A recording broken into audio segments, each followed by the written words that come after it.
Vamos falar agora da nulidade dos casos do 8 de janeiro. Sim, todos os casos referentes ao processo do, entre aspas, golpe e também das pessoas do 8 de janeiro. O advogado Silvio Kuroda explica por que são todos os processos nulos de pleno direito, devido à violação do promotor natural. Vamos entender o que é isso daqui e por que isso aconteceu. E é documentado, né? Evidentemente é documentado, está claramente documentado ali. Isso abre uma brecha extremamente interessante caso os outros ministros do STF queiram resolver o problema do Alexandre de Moraes. É uma maneira de anular o processo inteiro de forma muito simples, com um embasamento claro, um embasamento óbvio. Vamos entender esse caso aqui. Essa notícia foi sugerida por Saudades do Presidente do Golden Shower, Mandubinha Gostosa e várias outras pessoas. Obrigado aí ao pessoal que sugeriu notícias lá no nosso site, no visãolibertaria.com. E obrigado a você que está assistindo o nosso vídeo. Se você gosta do nosso conteúdo, por favor, deixe o seu like e se inscreva aqui no canal, né?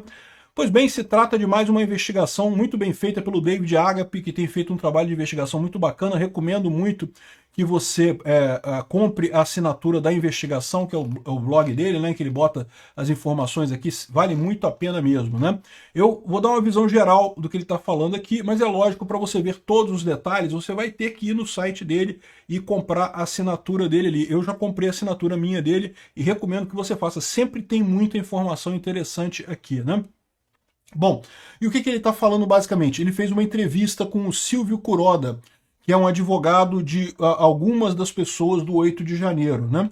E basicamente o que ele coloca aqui, o Kuroda explica que as denúncias apresentadas pelo subprocurador Carlos Frederico dos Santos violaram o princípio do promotor natural. A regra do juiz natural todo mundo sabe qual é, mas o promotor natural também é uma regra reconhecida na doutrina do direito, tá? Ela está implicada aqui no artigo 5º da Constituição, no inciso 53. Ninguém será processado nem sentenciado senão por autoridade competente. Repara que fala claramente autoridade competente. Processado nem sentenciado, ou seja, está falando de promotor e juiz. O juiz natural é um termo mais conhecido, né? É aquela ideia de que você não pode escolher qual juiz que vai te julgar. As regras do direito brasileiro dizem que se você entrar com uma ação qualquer contra alguém, o juiz vai ser sorteado de acordo com uma regra definida. Pode ser sorteio, pode ser prevenção, tem uma regra específica para isso. O ponto é que você não pode escolher quem é que vai fazer, quem é que vai ser escolhido para julgar o caso. Como vocês bem lembram, um problema que teve do juiz natural no Brasil foi justamente o caso do inquérito das fake news, que foi aberto em 2019 pelo presidente, então presidente do STF, o Toffoli, em que ele designou o Alexandre de Moraes como o responsável por esse processo. Isso não é o que diz o juiz natural. O juiz natural indica que teria que ter havido um sorteio entre os ministros do STF para ver quem pegaria esse processo, quem seria o relator desse processo. No momento que você escolheu o juiz do seu processo, você está fraudando o processo. Não é um processo, um devido processo legal, né? O motivo disso é óbvio, porque se uma parte pode escolher qual é o juiz que vai julgar ela, evidentemente ela vai escolher um juiz que seja mais favorável ao lado dela, ou né, piore para outra parte. Então você já tem aí na criação do processo um vício de origem, que é esse vício do juiz natural, do problema do juiz natural nesse caso. Só uma curiosidade, tá? Na ética libertária, vocês sabem, isso é substituído pelo amplo acordo entre as partes. Então, não existe o processo, não existe a garantia do juiz natural na ética libertária, no direito privado. O que acontece nesse caso é que ambas as partes escolhem o juiz que vai julgar o caso, e com isso você tem também a garantia de que você não vai ter uma parte, não vai ter um juiz que é favorável a um dos lados, né? É uma das maneiras de você resolver isso no sistema anarcocapitalista. Os demais controles todos que você tem, o devido processo legal, vocês sabem, né? O devido processo legal é um conjunto de controles que você tem para minimizar erros em processos, né? A atividade jurisdicional de você dizer quem é que está certo, quem é que está errado, é uma atividade que existe desde os primórdios da humanidade. Vocês sabem, Salomão, o rei Salomão, era um juiz muito ponderado, né, muito sábio e coisa e tal. Tá lá na Bíblia esse negócio, né, no Velho Testamento, coisa antiga pra caramba. Só que ao longo de toda a história humana, o pessoal percebeu que essa atividade de julgar é difícil, é complicada, tá? Ela pode gerar um monte de problemas, aí, um monte de erros. E o devido processo legal é justamente um conjunto de controles que você tem para evitar erros, evitar que o juiz decida errado. Não é uma garantia, não é que se tem o devido processo legal vai sempre o julgamento ser correto, não é isso. Mas pelo menos você evita os principais problemas que foram identificados na história. É uma série de requerimentos, a ampla defesa, o contraditório, o direito a uma segunda instância, uma segunda jurisdição. Enfim, tem uma série de passos que você define, uma série de controles que você coloca para evitar erros no processo. Um desses controles é o juiz natural. E também o promotor natural. Porque lembra, o promotor é o cara que vai acusar numa ação penal, né? Então, numa ação penal, o promotor é o cara, digamos, o cara que quer condenar, é o cara que quer botar a pessoa na cadeia. E, do outro lado, você tem o advogado de defesa. O advogado de defesa é escolhido pela pessoa que está sendo acusada, pelo acusado no caso. O promotor não pode ser escolhido por ninguém. E, evidentemente, da mesma forma que existem juízes melhores e juízes piores, também existem promotores melhores e promotores piores. Tá? Isso, lógico, eu quero dizer no sentido da sua ação. Para aquele caso específico, tem promotores que pegam mais nesse tipo de ação, tem outros promotores que têm mais o entendimento de outra forma em outra ação. Então, dependendo da ação, você tem coisas diferentes aí, né? Então, o princípio do promotor natural é um princípio importante também, dentro do devido processo legal aqui na justiça brasileira. E está aqui na Constituição, inciso 53, ninguém será processado, que é o caso do... Aqui, ó, ninguém será processado, ou seja, é o promotor, e nem sentenciado o juiz, senão pela autoridade competente. Ou seja, se você determinar que a pessoa que apresentou a denúncia pelo Ministério Público, ela não é o promotor natural num caso, o caso é nulo de pleno direito, nulo, completamente nulo, nada se produz dele, né? Nessa entrevista exclusiva para a investigação, Kuroda explica as denúncias apresentadas pelo subprocurador Carlos Frederico dos Santos violaram o princípio do promotor natural. A regra que garante que todo acusado seja processado por um promotor com atribuições previamente definidas em lei e não por alguém designado para um caso específico. Essa atribuição cabia à então vice-procuradora-geral da República, a Lindora Araújo.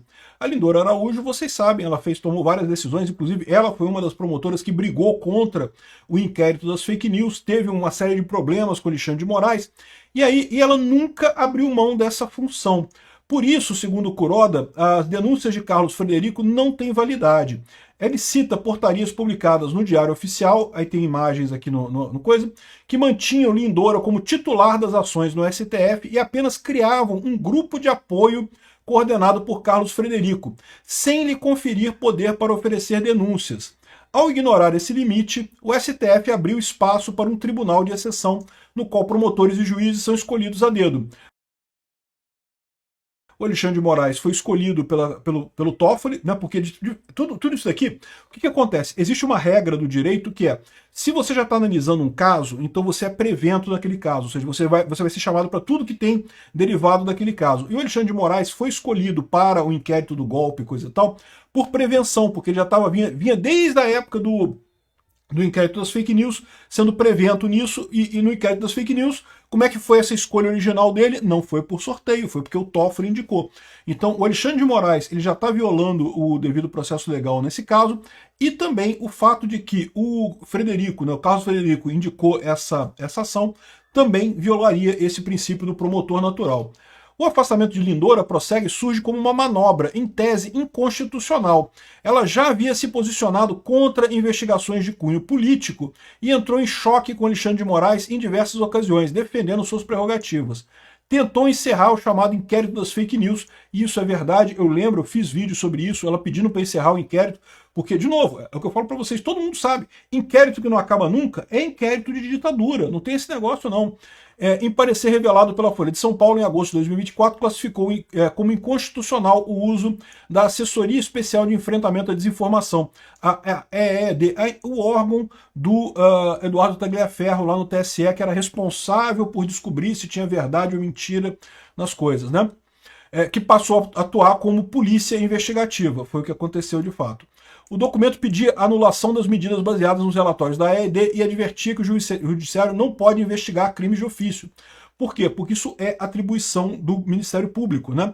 Ou seja, a briga aqui é entre Ministério Público e Justiça. O Alexandre de Moraes não só está tomando conta do STF, né, querendo mandar em todo mundo do STF, como também está diminuindo o poder do Ministério Público. É típico de ditadores isso daí. O cara quer poder, poder e poder. E se alguém não parar esse cara, ele vai chegar à situação do Stalin, né? O Stalin na União Soviética também, ele tinha um cargo lá de secretário do partido, não sei o que lá, mas a verdade é que ele não deveria ser ele que mandava em tudo.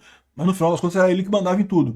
E por quê? Porque todo mundo ficava quieto, todo mundo tinha medo do Stalin, ele tinha um mecanismo de repressão enorme lá no coisa, mandava matar milhares de pessoas por dia só por esporte, para qualquer pessoa que fosse contrária a ele morrer, e ele mandava aviso para os outros. Então ele mandava em tudo. É mais ou menos o que o Alexandre de Moraes está se tornando aqui no Brasil, né?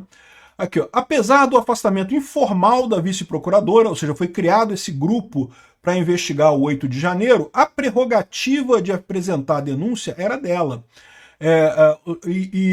Caminho para o qual então o procurador-geral, o Augusto Aras, colocasse Carlos Frederico à frente da força-tarefa do dia 8 de janeiro. Essa designação, no entanto, não conferia poder legal de apresentar denúncias. Mesmo assim, ele se tornou o rosto público da acusação e, como resultado, chegou a figurar na lista tríplice do STJ. Em 10 de julho de 2025, porém, o presidente Lula nomeou a Maria Marluce Caldas Bezerra, promotora estadual de Alagoas, para a vaga. Ou seja, o cara ainda se ferrou, ele achava que ia pegar a vaguinha no STJ, o promotor ia entrar no STJ, mas foi escolhida outra pessoa, né? Então, ele ressalta aqui que o fato de ter havido essa nulidade, isso anula tudo, tá? A entrevista é muito interessante, tem muito mais coisa aqui, tá? Ele explicando todos os detalhes, como é que funcionou, que ele já pediu essa nulidade desse processo no STF, mas o Alexandre de Moraes simplesmente anula, simplesmente ignora. Ou seja, falta isso chegar numa... Aqui tem as imagens todas aqui da criação do grupo, que não afasta a Lindora Araújo, ou seja, falta o resto do plenário do STF julgar esse caso e decidir essa coisa. E aí que eu falo para vocês, olha a oportunidade que tem o STF. Lembra que eu falei para vocês que essa era uma das alternativas que o STF tinha? Ah, faltou um carimbo aqui, faltou uma regra qualquer aqui, a gente pega um negócio aqui que está errado e anula o processo do Bolsonaro e do pessoal do 8 de janeiro, anula a porra toda. Pronto, tá dado o caso de nulidade aqui. É só alguém no STF com coragem. André Mendonça. Se você gostou desse vídeo, se inscreva no canal, deixe o seu like, curta, compartilhe e não deixe de ir para este vídeo, para que alcance mais pessoas.